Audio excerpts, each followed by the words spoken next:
Assalamualaikum warahmatullahi wabarakatuh. Saudara-saudara sekalian yang dirahmati Allah, saya kedatangan tamu keluarga muda yang membawa anaknya dan juga seorang kakek nenek datang pada saya juga bersama cucunya.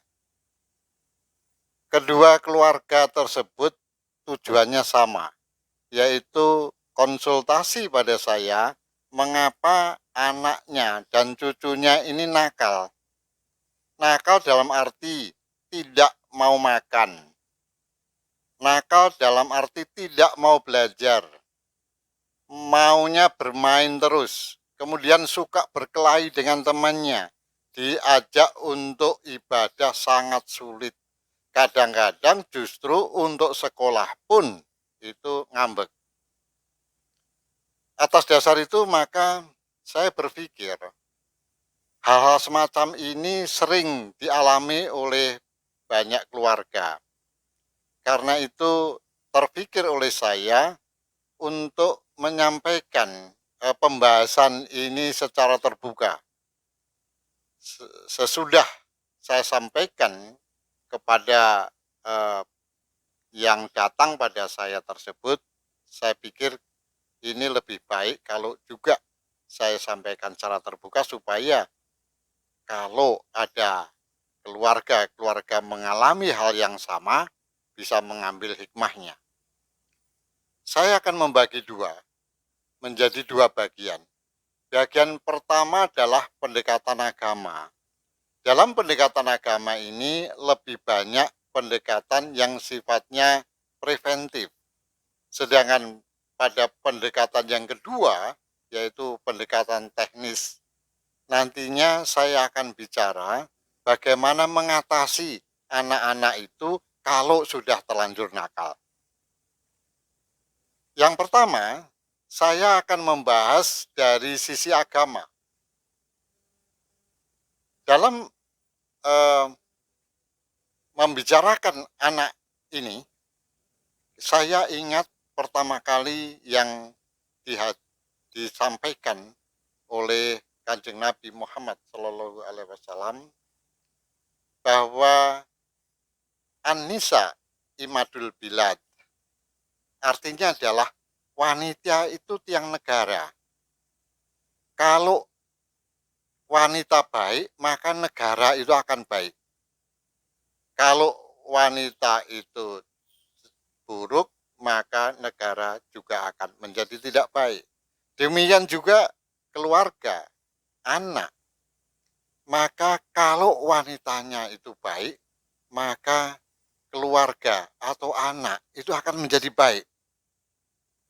Beberapa contoh mengatakan seperti itu. Bahkan itu sejak zaman dulu kala. Sejak zaman Nabi Musa, seorang nabi tetapi putranya menjadi anak yang durhaka. Sebaliknya, Fir'aun yang terkenal sangat-sangat jahat, tetapi mempunyai anak yang baik, itu semua disebabkan karena ibunya orang yang baik. Dengan ibu yang baik, soleh, maka pada umumnya, mulai dari sejarah waktu lalu sampai sekarang, itu anaknya akan menjadi baik, keluarganya akan menjadi baik. Bahwa bapaknya baik, ternyata tidak merupakan jaminan bahwa anak menjadi baik. Ini contoh-contoh banyak seperti itu, dan itu tampaknya juga sudah, kalau misalnya dibuktikan secara statistik, maka ini sudah menunjukkan beda yang nyata. Saudara-saudara sekalian yang dirahmati Allah, karena ini sifatnya preventif, maka kita harus mulai dari bagaimana kita menyiapkan keluarga baru itu. Kalau laki-laki mestinya bagaimana memilih calon ibu anak-anaknya atau mencari calon istri itu. Dalam hadis, Rasul pernah bersabda bahwa wanita itu bisa dinikahi karena 4 hal. Yang pertama adalah karena hartanya. Yang kedua adalah karena kedudukannya atau karena keturunannya atau mazhabnya. Yang ketiga karena kecantikannya dan keempat karena agamanya. Tetapi hendaklah dipilih yang nomor empat, karena kalau memilih nomor empat itu akan mendapatkan segalanya dan manusia tidak akan rugi. Di situ jelas bahwa yang dipentingkan dengan agama adalah akan mendapatkan akhlak yang baik. Kalau akhlak yang baik, maka mulai dari bagaimana mempersiapkan diri untuk menjadi ibu yang baik itu sudah baik juga. Apalagi nanti setelah lahir, maka pendidikannya pun akan sesuai dengan akhlak yang dimilikinya. Oleh karena itu, seandainya itu sudah terbentuk keluarga baru, dan keluarga baru itu akan menjalin hubungan suami istri, itu pun harus dilakukan dengan doa. Supaya terhindar dari setan yang selalu akan mengganggu keinginan kita itu. Bismillahirrahmanirrahim. Allahumma jabnib nasaitona wa jabni bisaitona maroyaktana.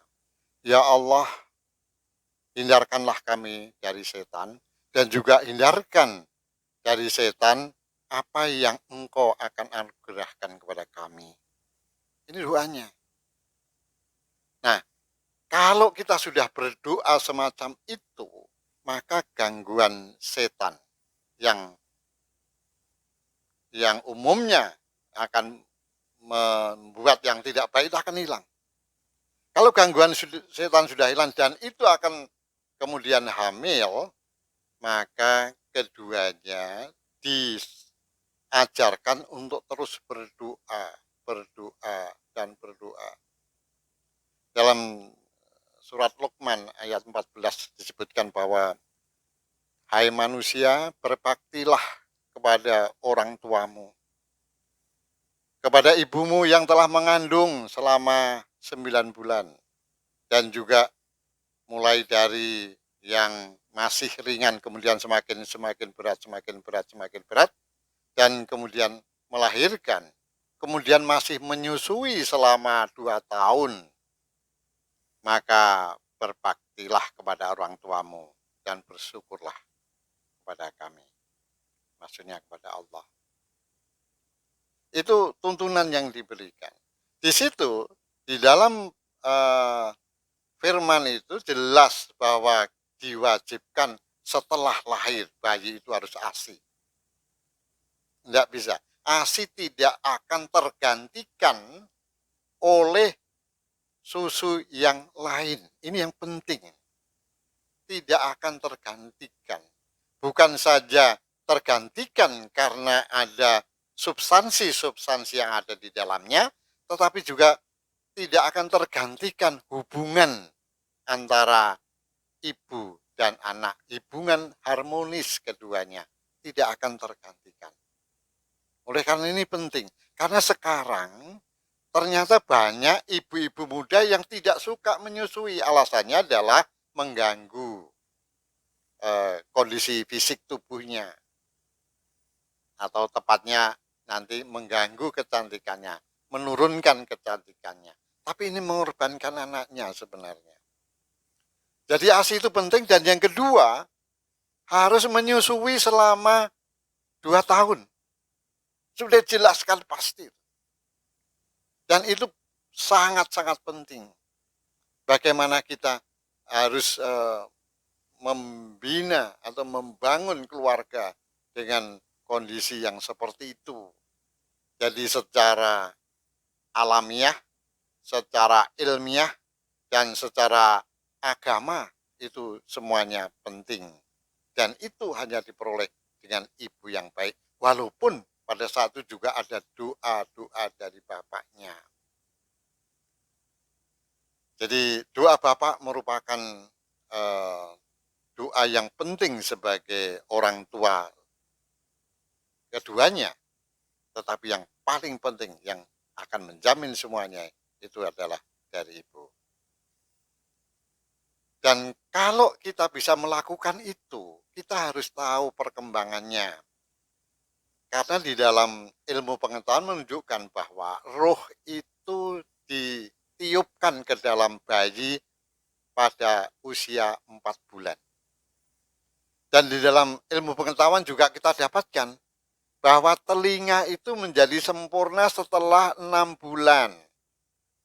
Tetapi sejak 4 bulan sebenarnya bayi itu sudah bisa mendengar, sudah bisa merasakan apa yang dilakukan orang tuanya.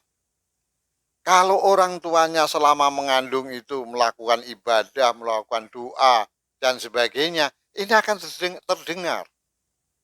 Dan menurut penelitian, sayang nih penelitiannya dari barat, ternyata bahwa ibu-ibu yang melakukan ibadah doa seperti itu, maka anaknya akan menjadi soleh. Probabilitasnya sangat tinggi itu. Anaknya akan menjadi lebih cepat untuk belajar agama. Dan kemudian setelah itu dilakukan, maka dilakukan dengan parenting yang baik, pengasuhan yang baik. Ibu bapak sekalian, mengapa ini saya tekankan dengan kepada ibunya? Karena sebenarnya otak itu terbentuk secara penuh sampai pada usia 6 tahun. Jadi pemikiran-pemikiran sadar itu baru ada setelah 6 tahun. Ada penelitian itu menunjukkan bahwa pikiran kritis, analitis itu baru mungkin. Pemikiran kognitif baru mungkin didapatkan setelah 6 tahun. Tapi sebelum itu, pikiran bawah sadar sudah bekerja. Karena itu dengan kebiasaan-kebiasaan yang disampaikan oleh ibunya, parenting saya umur 6 tahun, ini sangat-sangat bermanfaat. Ini yang akan terekam dalam pikiran bawah sadarnya, yang selalu akan mengingatkan nanti setelah anak itu sesudah 6 tahun ke atas.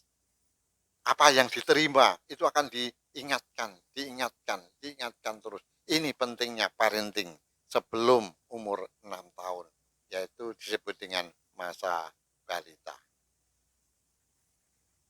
Ibu bapak sekalian yang dirahmati Allah, inilah hal-hal yang bisa sampaikan dengan pendekatan agama yang bisa menjadikan anak itu akan soleh, anak itu akan berbakti kepada orang tua, anak itu akan mengikuti apa yang disampaikan orang tuanya. Mudah-mudahan anak seperti ini itu akan menjadi anak yang berkembang sesuai dengan idaman orang tuanya. Semoga ada manfaatnya. Nanti yang bagian kedua akan saya sampaikan bagaimana kalau anak nakal itu sudah terjadi. Jadi itu pendekatannya adalah kuratif pada bagian yang lain. Mudah-mudahan sekali lagi ada manfaatnya. Billahi taufik wal hidayah. Wassalamualaikum warahmatullahi wabarakatuh.